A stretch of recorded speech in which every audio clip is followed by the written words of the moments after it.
안녕하십니까. 발질환 무엇이든 물어보세요. 이우천입니다. 발목 인공관절에 대해서 전에도 말씀드린 게 있는데요. 오늘은 이것을 실제로 어떻게 하는지, 수술 경과가 어떤지 이런 걸 간단하게 한 번 더 말씀을 드려보겠습니다. 발목 인공관절은 발목의 정중앙을 따라서 발목의 앞쪽에서 대개 절개합니다. 대개 약 10cm 정도 절개합니다. 이것이 처음에는 딱 10cm 정도 절개를 하는데 나중에 낫고 나서 보면 5, 6cm 밖에 상처가 안 되는 경우도 꽤 많습니다. 그래서 흉터가 보통 이 흉터 때문에 못하겠다든지 뭐 이런 거는 아닌 것 같습니다.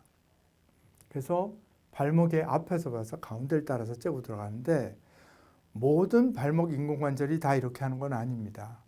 그래서 지금 미국에서는 한 가지 인공관절은 발의 바깥쪽 복숭아뼈 위로 옆으로 따라서 절개해서 하는 수술도 그런 기구도 있지만 대부분은 앞에서 절개를 하고 수술합니다. 째면은 이렇게 발가락 움직이는 이런 힘줄들이 있죠. 그래서 힘줄도 지나가고 혈관도 지나가고 신경도 지나가고 이제 그런 걸 다치지 않도록 잘 피해서 깊이 들어가면서 발목 관절 뼈에 도달하게 됩니다. 근데 그 과정에서 신경을 다칠 수 있겠죠. 신경. 근데 가는 신경들이기 때문에 사실은 뭐 기능적으로 문제가 있는 건 아닌데 감각이 약간 이상해질 수 있고 발가락 끝이 절이 되든지 이런 정도의 증상은 있을 수 있습니다. 그래서 뭐 가능하면 그것도 다치지 않으려고 노력합니다. 그리고 발은 관절염이 심하기 때문에 인공관절을 하는데 이렇게 관절염이 심한 발목은 똑바로 연골만 다른 게 아니고 지금 이 사진에서 보는 것처럼 여기는 벌어지고 여기는 붙어 있죠. 그러니까 틀어져 있는 거죠. 발이 이렇게 틀어져 있는 거죠. 그러면 이쪽은 인대가 오랫동안 그러다 보니까 짧아져 있고 이쪽은 늘어져 있습니다. 이쪽은 늘어져 있고 이렇게 이쪽은 늘어져 있죠. 이쪽은 짧아져 있죠. 그래서 이렇게 평행이 잘 될 수 있도록 이 뼈와 이 뼈가 이렇게 삐뚤어진 게 똑바로 될 수 있도록 교정을 해야 되는데 사실은 인공관절 자체보다도 이게 더 어려운 과정입니다. 이것만 똑바로 다 돼 있다. 그러면 그 다음에는 수술은 그냥 그대로 뼈를 깎아갖고 집어넣으면 되는 거거든요. 그래서 평행이 될 수 있도록 잘 교정한다. 이게 제일 어렵습니다. 그리고 발목에 관절염이 되면 막 이 사진에서는 보이지 않지만 뼈가 이렇게 삐죽삐죽 자라는 경우가 많이 있어서 이제 관절을 움직일 때 뼈가 걸릴 수 있거든요. 그래서 그런 뼈를 제거하고 힘줄이 팽팽한 쪽은 늘려주고 이렇게 평평한 쪽은 늘려주고 늘어진 쪽은 당겨주고 이런 과정이 필요합니다. 뼈에 그래서 이제 인공관절을 한다 그랬을 적에 이것이 다리뼈의 사진인데 이 다리뼈에 대해서 90도가 되도록 뼈를 깎습니다. 실제로 환자는 뼈가 이렇게 돼 있을 수 있거든요. 그러니까 다리뼈에 대해서 90도가 돼야 되는데 이 뼈는 관절염이 돼서 이쪽으로 파고 들어가서 이렇게 파고 올라가 있을 수가 있습니다. 이럴 때는 어쨌든지 이 뼈를 90도가 되도록 잘 깎아야 됩니다. 이쪽은 파져 있고 이쪽은 원래대로 있으면은 이쪽만 많이 깎게 되는 거죠. 그래서 이 뼈를 90도, 다리뼈에 대해서 관절면이 90도가 되도록 잘 깎아야 되고 그렇지 않으면은 발목이 삐뚤어집니다. 그러니까 원래 휘어 있는 거를 인대고 이런 걸 조절을 해서 똑바로 맞추는 게 중요하고 맞춘 상태에서 뼈를 이상적인 각도로 잘 깎는다. 이것이 인공관절 수술의 핵심입니다. 뼈는 도대체 얼마나 깎느냐 이것이 발목이고 이렇게 발목 관절이 큰 뼈, 작은 뼈 이게 복숭아뼈고 여기에 이렇게 뼈가 이게 발목 관절입니다. 이렇게 이 부분이 발목 관절인데 이 뼈를 깎아야지 이게 지금 인공관절의 모양인데 이런 뭐 여러 가지 인공관절이 있는데 이런 것들을 깎아야지 뼈를 깎아야지 인공관절이 들어가면 뼈를 이렇게 깎습니다. 이런 식으로든지 또 여기도 일부 이렇게 깎아야 되겠죠? 이 부분에 여기가 점점점점 돼 있는 뼈를 깎아야지 인공관절이 들어갑니다. 그럼 뼈를 도대체 얼마나 깎느냐? 대부분 요 위쪽에 이게 위고 이게 바닥 쪽인데 요 금속 두께가 대개 4mm 전후입니다. 4mm 죠.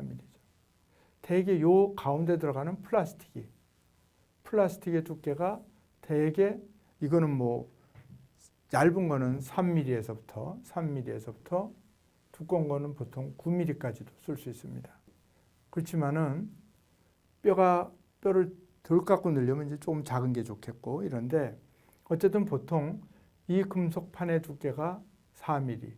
이거를 보통 3mm짜리는 좀 적고 4, 5mm를 넣는 경우가 많은데 4, 5, 6mm를 넣는 경우가 5mm라고 치면 4 위에 금속판 더하기 가운데 플라스틱 이 연골 역할을 하는 플라스틱이 5mm 또 이 밑에 금속판, 밑에 뼈에 들어가는 요 부분을 깎아내는 거 그것이 이것도 한 보통 4mm 정도 됩니다. 그러면은 이거는 13mm죠. 그래서 보통은 12 내지 13mm 정도 뼈를 공간이 있어야 됩니다. 그런데 원래 연골이 있던 공간이 있기 때문에 보통 한 여기 4, 5mm, 여기도 한 4, 5mm 깎는다. 보통 그렇게 생각하면 될 것 같습니다. 이거는 왜 이렇게 얼마나 깎느냐가 또 이렇게 따져서 이렇게 말씀을 드려봤냐면 만약에 인공관절을 했다.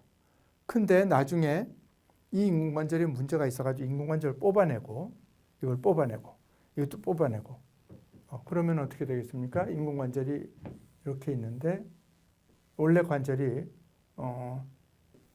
이게 안쪽 봐봐요. 이렇게 있고 뼈를 이만큼 깎아냈습니다. 근데 이 공간이 하여튼 12, 3mm 돼야 된다 그랬죠. 그러면 이렇게 되면은 나중에 인공관절이 뽑아내게 되면은 이렇게 텅 빈 빈 공간이 생기기 때문에 물론 이럴 때 다시 인공관절을 할 수 있으면 좋지만 만약에 이것이 인공관절 할 수 없는 이제 여러 가지 원인이 있는데 이걸 붙이려고 그러면 이만큼 다리 길이가 짧아지는 문제가 생깁니다. 뼈와 뼈를 붙여야 되기 때문에 텅 빈 공간에 길이가 짧아질 가능성이 있죠. 그래서 이제 12, 13mm라 그러지만 실상은 이 공간이 조금 뼈가 닳기도 하고 그래가지고 15mm가 보통 넘습니다. 인공관절을 뽑아내면은 그 빈틈의 공간이 15mm가 넘습니다. 그래서 상당히 빈 공간이 생기게 되고 그런 의미에서 얼마나 깎아내고 인공관절을 넣느냐 이것이 중요한 것입니다. 그래서 이럴 때는 물론 중간에 일부 뼈를 이식해서 채우기도 하지만 약간은 단축될 다리가 좀 짧아질 가능성이 있습니다. 그리고 인공관절을 발목을 바로 하고 뼈를 깎아서 인공관절을 넣고 그리고 피부를 꼬매고 대개는 이 인공관절 하면 피주머니라는 걸 넣습니다. 수술하고 나면은 이렇게 플라스틱으로 된 이런 주머니가 있고 관이 이렇게 해서 몸속에 다리 속에 관절 안에 들어가 있습니다. 관절 안에. 그러면 이제 이것이 수술하고 나면 이 속에서 어느 수술이든지 피가 날 거 아닙니까? 피를 이렇게 뽑아내는 역할을 합니다. 그래서 이런 걸 하는데 보통 다른 수술도 다 피가 나지만 인공관절은 그 빈 공간, 딴 것보다 공간이 좀 빈 공간이 생기는 편이고요. 또 피가 혹시 고여서 염증을 일으키면 큰 일이 되기 때문에 대개는 다른 수술보다는 피주머니를 넣는 경우가 많고 만약에 이거 피주머니라는 건 일반인이 말하는 용어입니다. 그래서 피주머니라 그러는데 이걸 넣은 경우에는 대개 수술하고 이틀 정도 됐을 때 피주머니를 제거합니다. 피주머니를 대개 이틀 정도 지나면은 피가 별로 나오지 않기도 하고 너무 오래 두면은 이걸 따라서 속으로 염증이 타고 들어갈 수도 있기 때문에 대개는 이틀 정도에 제거하고 있습니다. 그래서 수술 후 대개 3일 정도에 보통 저 같으면은 상처 치료를 하고 그리고 기부스를 하고 목발 짚고 이제 걷게 하는데 디디고 걸을 수 있습니다. 특별한 일이 없으면은 그리고 4주 만에 한 달 정도 되면은 기부스든지 뭐 대신 보조기를 해도 되는데 뭐 어떤 거든지 그걸 풀고 4주 정도면 되게 그냥 걸어 다닐 수 있는 정도가 됩니다. 근데 이제 수술할 때 무슨 뭐 이 변형을 교정하기 위해서 다른 뼈를 뭐 끊어서 수술했다. 또 발목 관절 말고 다른 데를 뭘 붙이는 수술했다. 이럴 때는 그 수술에 따라서 수술 후 경과가 좀 달라집니다. 수술하고 상처를 며칠 만에 치료하느냐, 뭐 이런 것들은 의사마다 상당히 다를 수 있습니다. 어떤 의사는 미국에 있는 의사인데 상당히 유명한 분인데 그분은 수술하면은 미국에서는 입원을 거의 오래 안 합니다. 당일 그냥 수술하고 퇴원하기도 하고 있어도 그냥 하루 이틀 있다 가는 경우가 많은데 가면은 가령 그 병원은 저기 뉴욕 아래에 있는데 저기 LA에서 가령 비행기를 타고 와서 수술했다 그러면 그냥 뭐 보조기나 이런 거 하고서 방깁스하고 LA 갔다가 한 달 있다 와서 그때 상처를 풀어본다고 합니다. 그래서 그만큼 수술하고서 상처를 언제 치료하느냐 이런 거는 의사마다도 상당히 차이가 있을 수 있습니다. 그래서 오늘은 여기까지 인공관절에 대해서 이해를 돕기 위해서 말씀드렸습니다. 대단히 감사합니다.